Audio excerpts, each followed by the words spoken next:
우리가 주일 낮 시간을 통해서 헨리 블랙가비 목사님의 영적 리더십이라는 책을 가지고 영적 리더십에 대해서 배우고 있습니다. 그러니까 선교적 삶을 살려면 매우 중요한 요소 중에 하나가 영적 리더십에 관한 부분이잖아요. 그러면서 리더의 참된 목표를 살펴보면서 그 중에 하나가 차기 리더들을 세우는 것이다. 그래서 그 부분을 잘 할 수 있는 매우 핵심적인 좋은 하나의 방안이 리더십의 7가지 지속적인 요소거든요. 그래서 지난주부터 우리가 그 부분을 살펴보고 있습니다. 사실 교회건 그것이 한국이건 선교지건 회사건 심지어 국가건 차기 리더들을 세우는 게 결국 핵심입니다. 그래서 그것을 위해서 이렇게 매우 특별히 영적인 면에서 매우 중요한 그 지혜가 우리가 살펴보고 있는 리더십의 7가지 지속적인 요소거든요. 그래서 그걸 크게 3가지로 나눴습니다. 이미 첫째는 팀에게 비전 심기, 하나님의 목적으로. 두 번째는 팀을 구축하기, 질적으로 양적으로. 세 번째는 팀에게 본을 보이기, 예수님 닮는 태도를 말하는 거죠. 그러면서 이 아래 지속적인 리더십의 7가지 요소 이렇게 살펴봤는데, 팀에게 비전 심기 아래 첫째가 지속적으로 나의 이야기를 한다, 지속적으로 그분의 이야기를 한다, 지속적으로 하나님의 말씀을 전한다. 이게 이제 지난주에 살펴봤던 내용입니다. 오늘은 그 나머지 부분을 좀 살펴봤으면 합니다. 근데 지난주에도 살펴보았는데 사실은 예수님의 삶을 보면 예수님이 이렇게 사셨다고요. 예수님은 지속적으로 하나님 나라를 전하셨고요. 말씀과 행위와 삶을 통해서. 그리고 예수님은 지속적으로 제자들을 세우시고 훈련하셨고요. 그리고 확대하셨고요. 그리고 세 번째, 예수님은 지속적으로 하나님과 동행하는 삶을 사셨습니다. 그러니까 정확하게 예수님의 삶을 사셨죠. 자, 그래서 오늘은 지난주에서 그 두 번째, 큰 두 번째죠. 팀을 구축하기, 질적으로, 양적으로. 이 부분을 살펴보겠습니다. 자, 그 아래 이제 지속적인 요소 2가지가 나오는데 그 4번째죠. 지속적으로 지식, 삶, 실천 면에서 사람들을 양육시킨다. 이게 리더가 해야 할 일입니다. 이건 사실은 회사에서도 마찬가지입니다. 교회에는 더 말할 것도 없습니다. 우리 특별히 영적 리더들 더욱더 그렇습니다. 여기에 영적 리더는 교회 리더십을 말하는 게 아니라 여러 차례 살펴본 것처럼 하나님의 사람들로서 어디에 있든지 하나님의 의지를 위해 일하며 사람들을 그리로 이끌어가는 사람들을 말하는 거죠. 자, 그러면 지속적으로 지식, 삶, 실천 면에서 사람들을 양육해야 되는데요. 이 3가지의 조화가 필수입니다. 그래야 튼튼합니다. 이 세 가지의 조화가 필수입니다. 자, 작은 첫 번째, 지식적인 면에서 사람들 훈련해야 합니다. 그러니까 이 말은 뭐냐면 하나님의 말씀인 성경의 기초에서 우리 삶의 각 분야를 하나님의 길로 무장시키는 것을 말합니다. 그러니까 이 토대가 없으면 성도들이 하나님과 동행하는 삶을 사는 게 가능하지 않습니다. 오늘날 정말 심각하다고 여러 차례 다른 경로에서 말씀드렸습니다. 무슨 얘기인지 아세요? 우리 신앙이 뭔지, 예를 들면 하나님과 친밀한 관계, 그러면 관계가 뭘 의미하는 건지, 어떻게 하나님을 아는 건지, 하나님을 사랑한다는 건 뭔지, 어떻게 우리 하나님의 행하심 보고 온 사람으로 동참하는 건지, 어떻게 우리 주변 삶 속에 일하고 계신 하나님을 알 수 있는 건지. 우리 신앙은 철저하게 하나님의 말씀인 성경에 기초해서 오직 은혜, 오직 믿음, 오직 십자가, 오직 성령한 삶을 사는 건데 그 삶을 통해 신앙의 본질이라고 표현한 하나님께 친밀한 교제 가운데 하나님의 행하심을 보고 온 사람으로 동참하는 삶을 사는 건데 이 하나하나 그 사람을 어떻게 사는 건지, 그걸 뭘 의미하는 건지 전혀 무장이 안 되는 거죠. 전혀 무장이 안 됐으니까 그 삶을 사는 것은 불가능하죠. 헌신은 뛰어난데 하나님의 길을 전혀 모르니까 올바른 신앙생활하는 건 전혀 가능하지 않는 거죠. 심각합니다. 작은 두 번째, 지식적인 면에서 훈련할 뿐만 아니고 삶을 훈련해야 합니다. 이와 관련해서 아주 중요한 구절이 역대하 7장 14절입니다. 사실 역대하 7장 14절은 학자들이 구약에서 하나님의 부흥에 대해서 말하는 가장 중요한 구절이라고 말한 분도 있고요, 회개와 관련해서 가장 핵심적인 구절 중에 하나고요, 하나님께 돌아가는 길에 있어서 핵심적인 구절 중에 하나입니다. 우리가 여러 차례 살펴봤으면 제가 자세하게 안 살펴볼 겁니다. 그냥 한번 읽어보죠. 내 이름으로 일컫는 내 백성이 그들의 악한 길에서 떠나 스스로 낮추고 기도하여 내 얼굴을 찾으면 내가 하늘에서 듣고 그들의 죄를 사하고 그 땅을 고칠지라. 여러분, 근데 이 구절이 어떻게 주어졌냐면요, 하나님의 백성들이 하나님을 떠나 하나님의 심판이 그들에게 왔을 때 그 상황을 두고 하신 말씀입니다. 그 앞에 쭉 읽어보시면 알지만 놔두고라도 바로 윗절만 보면 이렇게 돼 있어요. 13절, 혹 내가 하늘을 닫고 비를 내리지 아니하거나 혹 메뚜기들에게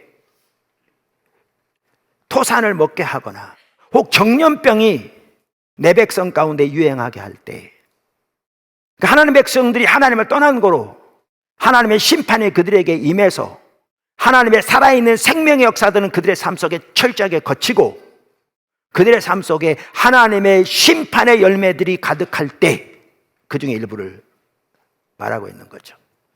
그때라도 그들이 내게 이렇게 하면, 그러면서 제시한 게 이 구절이거든요. 그러니까 이게 회개와도 깊은 관련이 있고요, 하나님께 돌아가는 길과도 깊은 관련이 있고요, 결국 이게 하나님의 회복을 그리고 더 나아가 부흥을 가져오는 길이기 때문에 학자들은 이게 구약에서 하나님의 부흥과 관련해서 가장 중요한 구절이라고 말하기도 하고요, 그렇거든요. 그러면서 이 상황일 때 우리들이 어떻게 할 걸 네 가지로 말합니다. 거기 보시면 아까 읽었듯이 내 이름으로 일컫는 내 백성이, 그러면서 네 가지를 말하는데 우리말 성경의 순서가 달라져 있습니다. 왜 그렇게 번역했는지 전혀 모르겠습니다. 이전 성경도 그렇고 개역 개정 한글도 그렇고. 근데 원어에 보면 그렇게 안 돼 있습니다. 그리고 모든 영어 성경은 원어대로 하고 있습니다. 그리고 그 순서가 중요합니다. 그럼 어떻게 돼 있냐? 내 이름으로 일컫는 내 백성이 스스로 겸비하고 기도하고 하나님의 얼굴을 구하고 그 악한 길에서 돌이키면, 이렇게 돼 있습니다. 그러니까 스스로 겸비하고란 말은 여러 번 살펴본 것처럼 하나님의 길이 비춰질 때 그 길고 그리고 그 하나님의 기준과 길 앞에 자신의 삶이 비춰질 때 정직하게 동의하고 엎드리는 것이다, 이렇게 말씀드렸어요. 그럼 어떤 분은 어떻게 그게 그거냐 그러는데, 여러분 역대하를 보시면 그걸 알 수 있어요.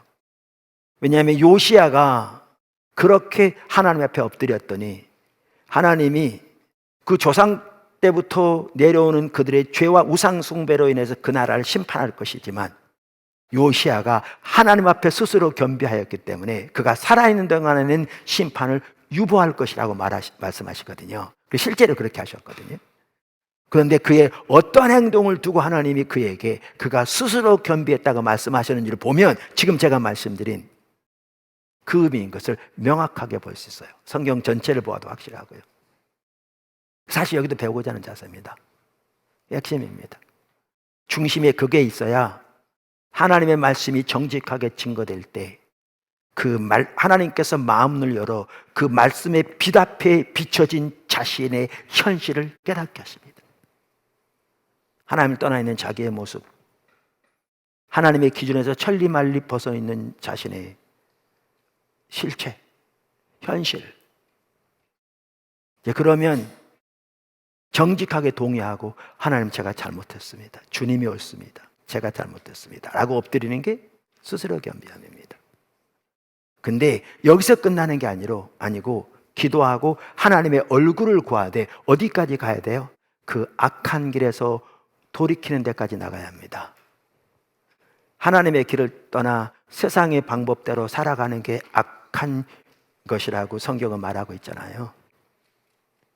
이사야서 55장만 하더라도 내 생각과 내 생각은 다르다. 하늘이 땅에서 높은 것처럼 다르다. 그러면서 악인은 그 길을, 불의한 자는 그 행위를 버리고 돌아오라.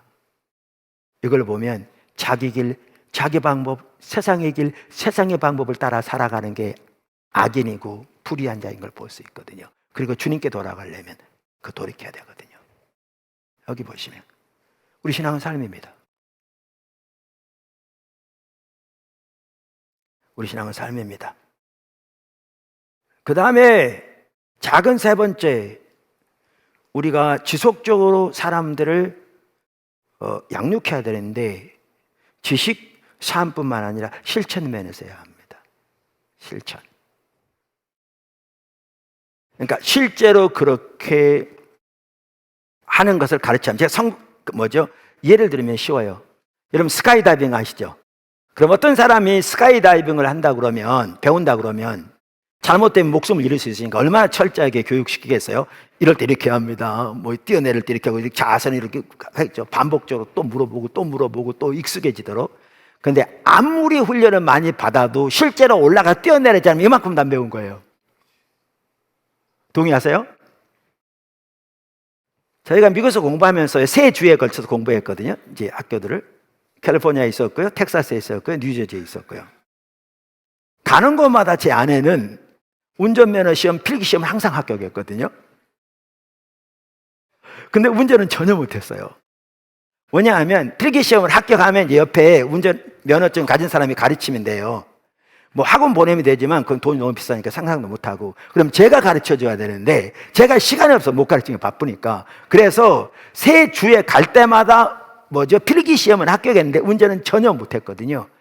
필기 시험에서 100점 맞는다고 운전할 수 있는 게 아닙니다. 운전을 실제로 배워야죠. 이게 실천입니다. 예를 들면 예배면 예배, 다른 면에서도 마찬가지인데 이론적으로 몇 번 듣는다고 아는 게 아닙니다. 운전면허 필기시험 합격한다고 100점 맞는다고 운전할 수 있는 게 아닙니다.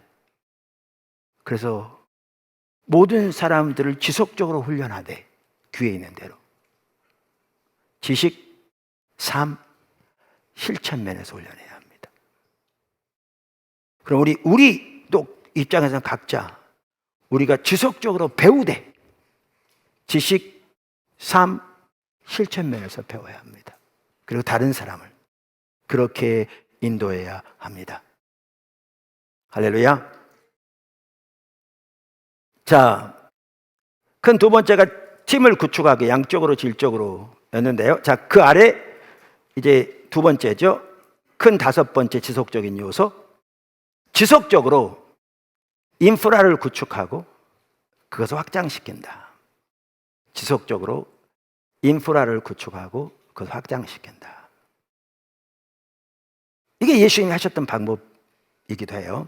자, 리더십은요, 건물의 골조와 같아요.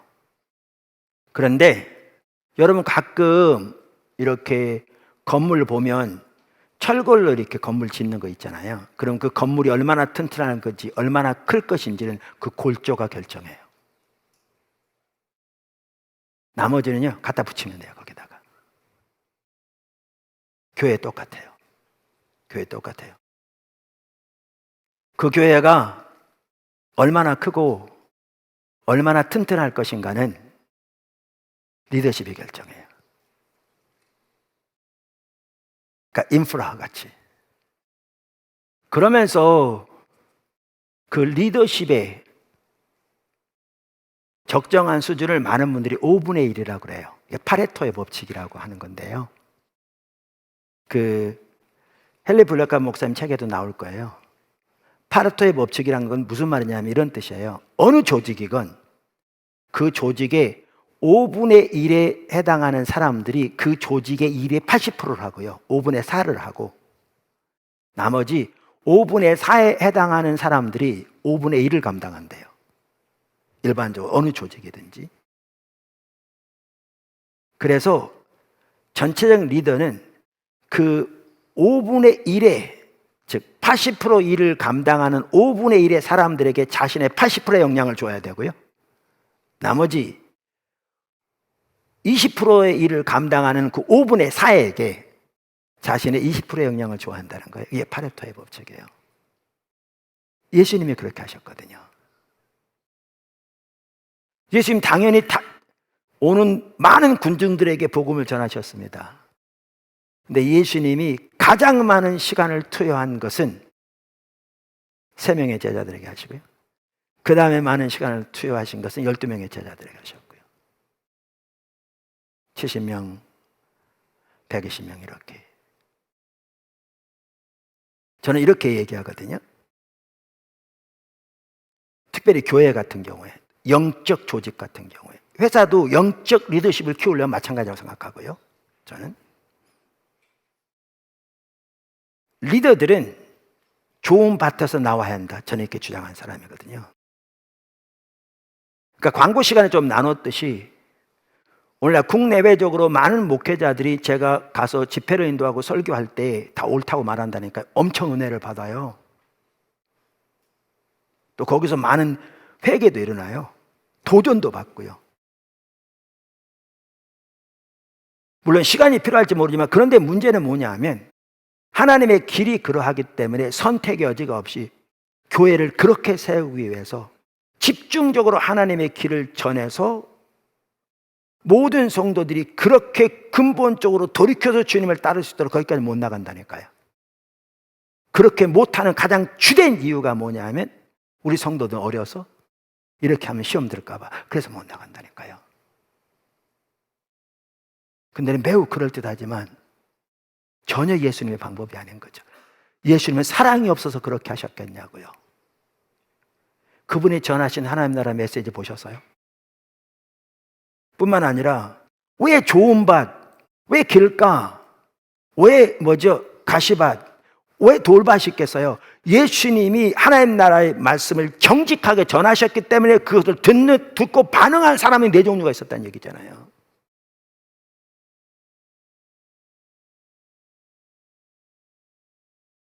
자, 그러면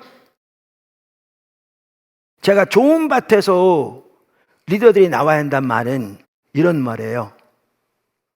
교회만 하더라도요, 교회 중심 리더들이 길가와 같은 사람들로 이루어지면 그 교회는 주님 못 따라가요. 저는 한국교회 그런 교회 많다고 생각합니다. 무슨 말이냐? 거기 길가와 같은 사람들이 누구예요? 예수님 당시로 말하면 종교 지도자들이 거기에 가장 먼저 해당한 사람들이에요. 그들은 자기들의 전통과 자기들이 가지고 있는 성경적인 지식과 이해를 토대로 예수님의 말씀을 안 받아들였어요. 근본적인 문제가 뭐세요?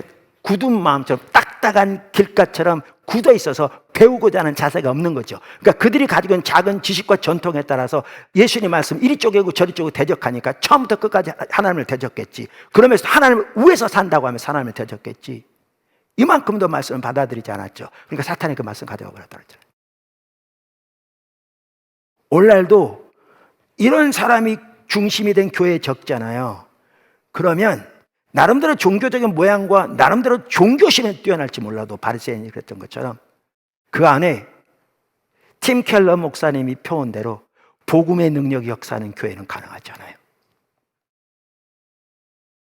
가능하지 않습니다. 그리고 그렇게 교회가 가면 그 교회 가운데서 하나님의 뜻대로 살고자 하는 자들은 상처받습니다. 반복적으로. 그리고 떠나거나 아니면 그들에게 동화되거나 둘 중에 하나가 됩니다. 교회가 가시밭과 그 리더십들이 중심이 가시밭과 돌밭이면 어떻게 되는가? 가시밭과 돌밭은 어떤 밭이라고요? 말씀을 기쁨으로 받은 사람들이거든요. 그래서 어떨 때는 3일 동안 먹지도 않고 예수님 쫓아다니는 사람들, 오병의 기적을 직접 체험한 사람들, 그러면서 메시아가 오신들 이보다 더 놀라운 기적을 행하겠느냐고, 이분이야말로 메시아라고 왕삼을 냈던 사람들, 그러면서 그 가르침에 놀라면서 예수님의 가르침은 서기관들과 가르침과 같지 않다고 탄복한 사람들, 이들이 여기에 속하거든요. 근데 그들 중에 어떤 사람들이냐?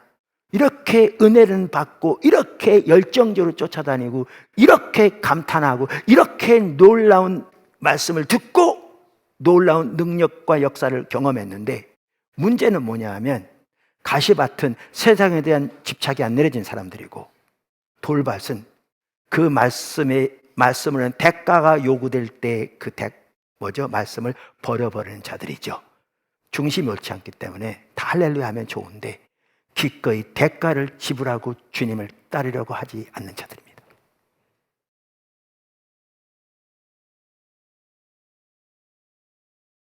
저는 오늘날에 너무나 많은 교회가 그 리더십이 이런 사람 중심으로 되어 있다고 생각합니다. 그럼 어떻게 되냐? 교회는 하나님 헌신할 수 있어요. 이런 프로그램도 열심히 하고요, 저런 일에도 열심히 섬길 수 있습니다. 기도도 열심히 할 수 있고요, 나름대로 봉사도 열심히 할 수 있습니다. 근데 제가 일반적인 신앙생활을 하는 사람들이라고 표현한 대로 하나님과의 친밀한 교제 가운데서 그 시대를 향한 하나님의 목적과 계획을 깨닫고 신앙생활도 자기 노력, 자기 힘으로 하는 것이 아니라 십자가의 능력으로 하나님의 은혜로 성령의 인도를 따라 하는 사람은 전혀 무장되어 있지 않고 사역만 하더라도 하나님과 관계에서 주님의 행하심을 보고 그 일에 동참함으로, 그것도 주님만 의지해서 주님이 우리를 통해 주님의 일을 이루시는, 그게 신구약의 하나님의 사람들이 사역을 감당했던 방법인데 그렇게 하는 건 전혀 가능하지 않고 자기들의 세운 계획을 따라 자기들이 하나님을 소유하는 목표를 위해 열심히 하는, 이렇게 됩니다. 역시 저는 그렇게 되어지면 나름대로 주일날 잘 모였을지 몰라도 교회 가운데 하나님 임재가 함께 하시고 성도들이 하나님 임재 가운데서 하나님을 발견하며 자신들의 실체가 보여지고 삶이 중심에서부터 돌이켜지고 가정의 회복이 일어나고 삶의 변화가 일어나고 어려서부터 아이들이 하나님의 중죄로 자라나고 그 신앙 하나님의 목적과 의정이 보여지고 기꺼이 자기 대가를 지불하면서 주님의 뜻에 아버지 일이 내 일이니까 삶을 들여 순종하면서 하나님께서 그들을 통해서, 그 교회를 통해서 하나님의 일을 이루어 가시는 그런 교회는 세워지지 않습니다.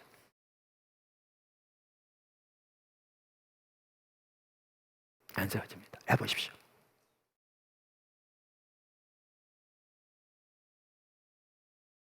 리더들은 좋은 밭에서 나와야 합니다.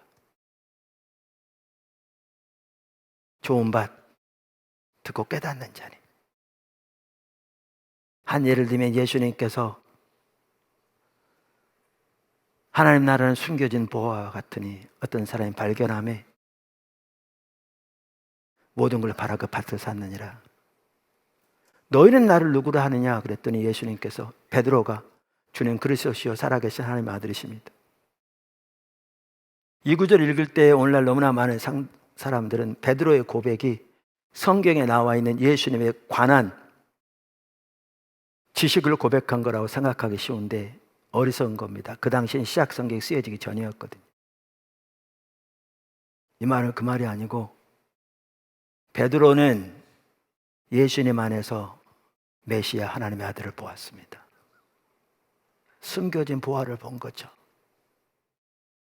자, 큰 세 번째 뭐였죠? 팀에게 본을 보이기. 그러니까 예수님 닮는 태도. 이 아래도 두 가지가 있습니다. 리더십의 지속적인 7가지 요소 중 6번째, 지속적으로 예수님 닮은 삶을 산다. 예수님 닮은 삶을 산다. 무슨 말이냐면요, 예수님의 삶을 이런 관점에서 보면 크게 세 가지 나눌 수 있잖아요. 예수님은 하나님 나라를 지속적으로 전했죠. 말씀과 삶과 행위를 통해. 예수님은 제자들을 뽑고 훈련하고 확대시켰죠. 지속적으로. 그 다음에 예수님은 지속적으로 하나님과 동행하는 삶을 사셨어요. 기도, 또 뭐죠? 그 하나님 향하시는 법 동참하고 등등등. 그래서 이 세 번째가 이제 바로 큰 세 번째가 거기에 해당하는 거죠. 그래서 6번째가 뭐냐면 지속적으로 예수님을 삶을 산다. 다시 말하면 우리 리더들도 당연히 자신이 신앙생활하는 겁니다. 하나님과 관계에서. 여러분 말씀드렸잖아요. 바리새인들은 그렇게 하지 않았습니다. 그래서 로마서에도 보면 왜 다른 사람을 가르치는 내가 내 자신을 가르치지 않냐느냐. 다른 복음서도 보면 이렇게 말하죠.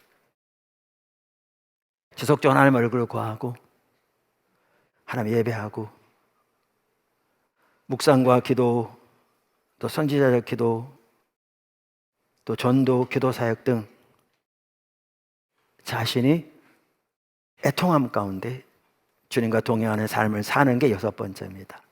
지속적으로. 제가 목회하면서도 보면요, 성도들은 제가 가르치는 걸 배우는 게 아니고요, 제 삶을 보고 배웁니다. 저는 이거 같더라고요. 참 이게 두려운 얘기도 한데, 엘리는 육신의 눈만 먼 게 아니라 영적으로 눈이 멀었고 결국 하나님을 벌어서 심판을 받았잖아요. 근데 이걸 볼 수 있어요. 하나님께서 사무엘에게 찾아오셔서 사무엘아 부를 때 사무엘은 엘리가 부르신 줄 알고 3번이나 갔잖아요.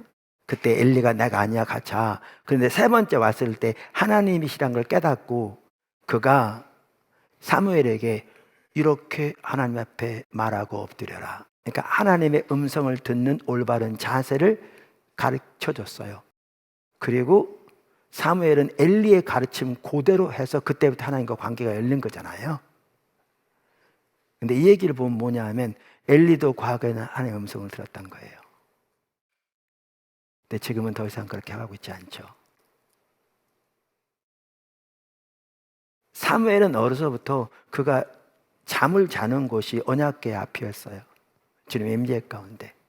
근데 엘리는 더 이상 주님의 임재 가운데 있지 않았어요. 우리 리더들이 그렇게 하기 쉽거든요. 말만 하면 행치 아니하며. 이게 바리새인들의 얘기잖아요. 그래서 우리는 참 저부터 모든 종류의 바리새인의 영을 깨뜨려야 돼요.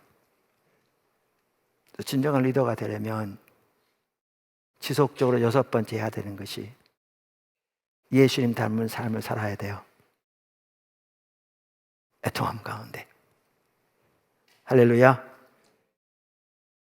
7번째 마지막으로 지속적으로 하고 있는 일을 재평가하고 유연한 자세를 가진다. 플렉서블 해야 한다. 그 말이죠.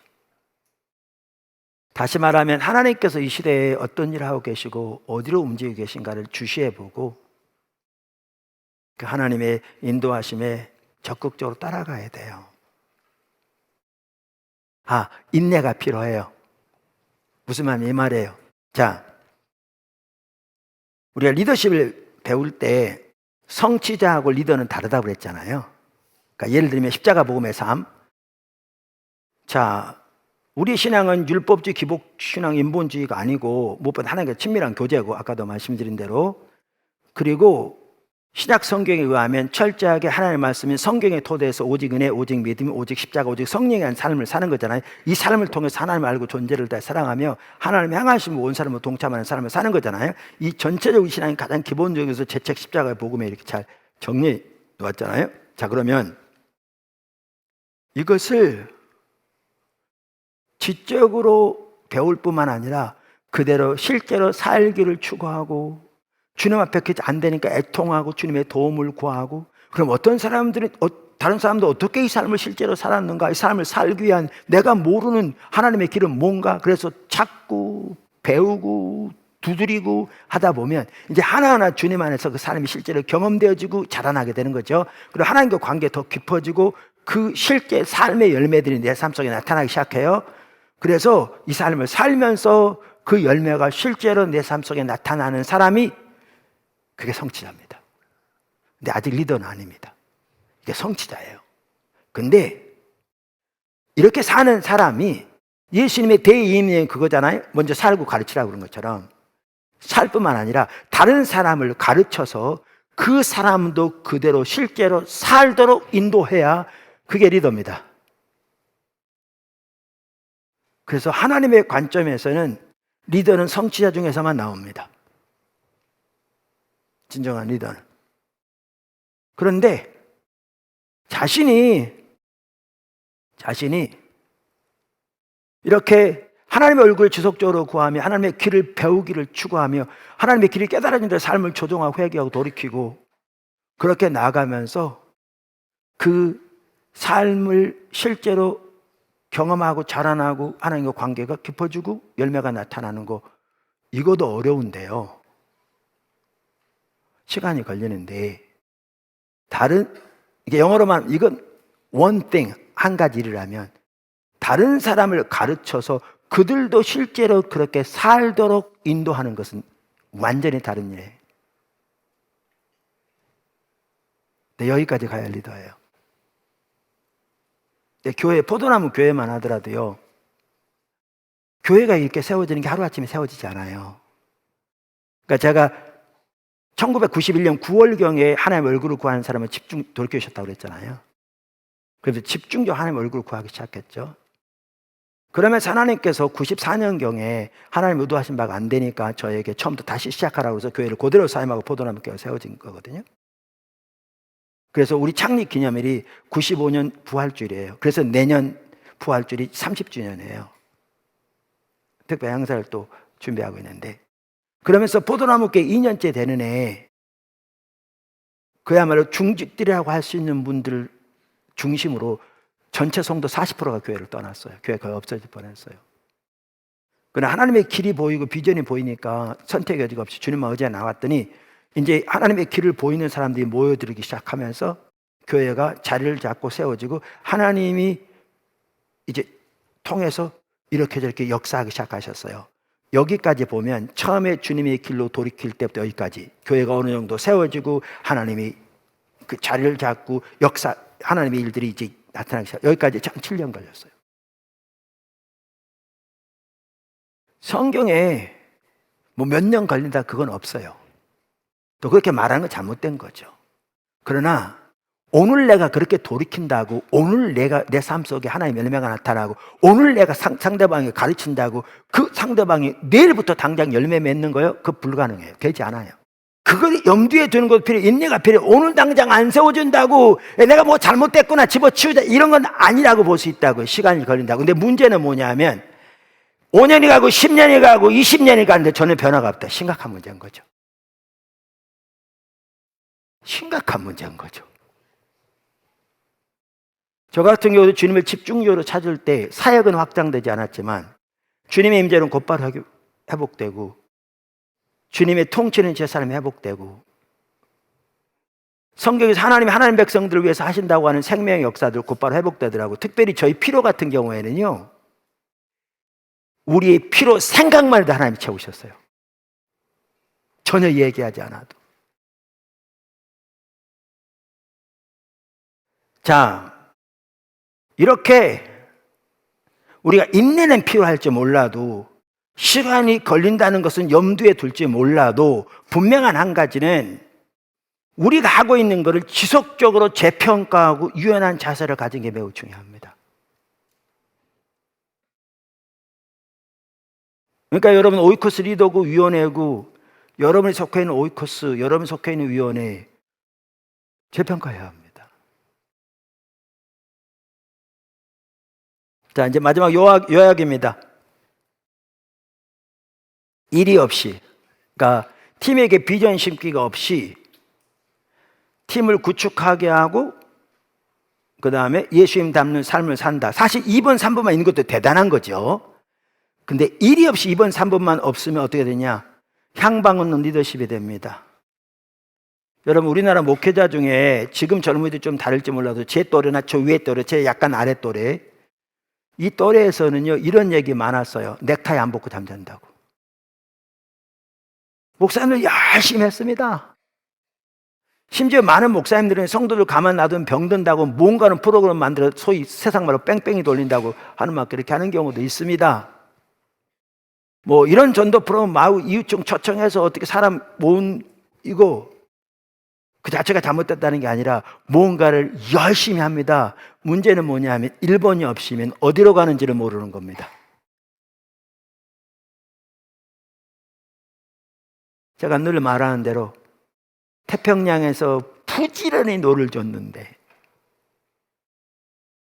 태풍이 오면 사력을 다해 싸우는데 어디로 가는지 목적지가 없는 거죠. 이게 향방한 리더십입니다.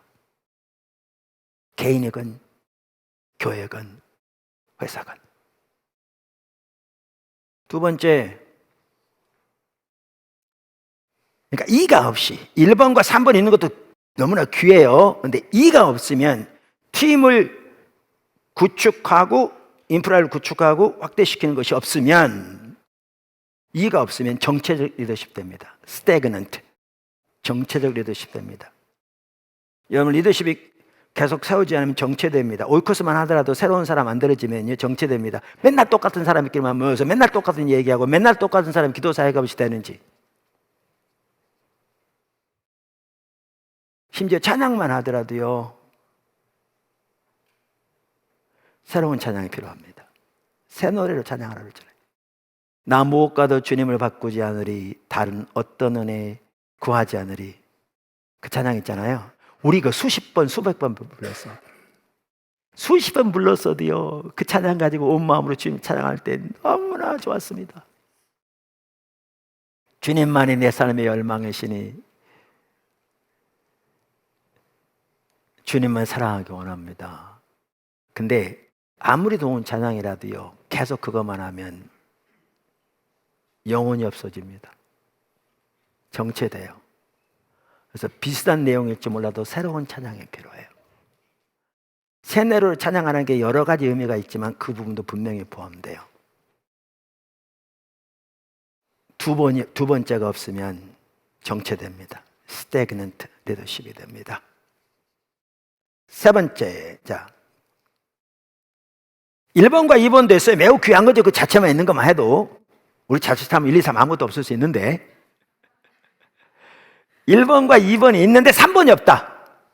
근데 3번 중에서 이제 3번이 없으면 뭐가 되면 동떨어진 리더십 됩니다. aloof, 동떨어진 리더십 되는데요. 자, 동떨어진 리더십 중에서도 6번, 지속적으로 예수님 닮는 삶을 산다. 요 6번이 없으면 사람들로부터 동떨어진 리더십이 됩니다. 무슨 얘기냐면 바람흥이 됩니다. 리더십은 영향력인데 더 이상 사람들에게 영향을 끼치지 못합니다. 안 받아들입니다. 사람들이.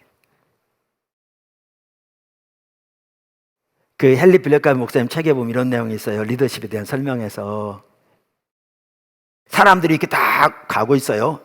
가니까 자기가 사람들 움직임을 딱 보더니 자기가 앞장서니까 내가 리더다! 이렇게 따라오라 그러는데 이 사람들이 이를 다 접어들었는데 혼자 가고 있는 거예요. 심지어 목회자들도 그렇게 하기 쉬워요. 요즘 성도들이 추세가 뭘 좋아하나 보고 그 앞에 앞장서는. 문제는 하나님의 의제가 뭔지, 이 시대에 간 하나님의 목적이 뭔지, 하나님의 관점에서 이 시대가 어떤 상태에 있는지, 어떻게 이 시대를 하나님께 돌이켜야 할지 전혀 눈이 가려진 거죠.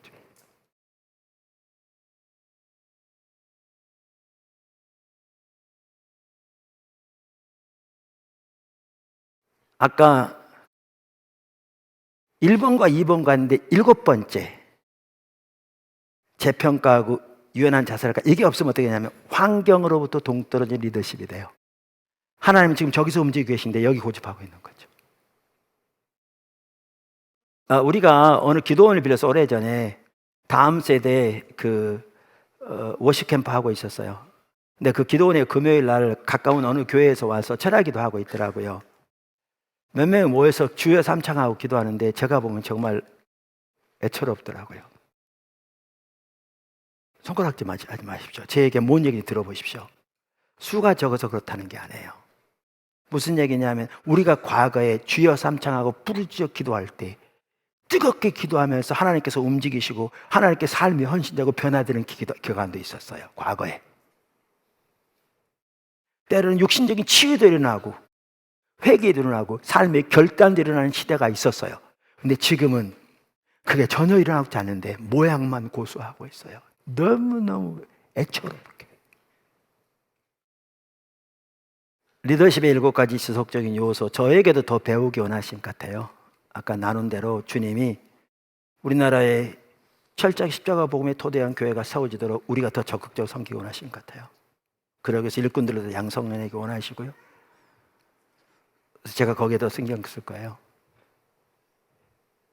이 부분을 더 하기 원하시는데, 교회 전체적으로 뿐만 아니라 여러분 한 분 한 분, 여러분의 삶의 현장에서, 또 교회에서, 이게 여러분의 매우 중요한 하나의 그 살아가는 방식이 되어져서 하나님 나라를 위해서 지속적으로 귀하게 쓰임받을 뿐만 아니라 많은 리더들을 여러분을 통해 하나님이 세우시는 그러한 축복이 있기를 주님을 축원합니다. 아멘.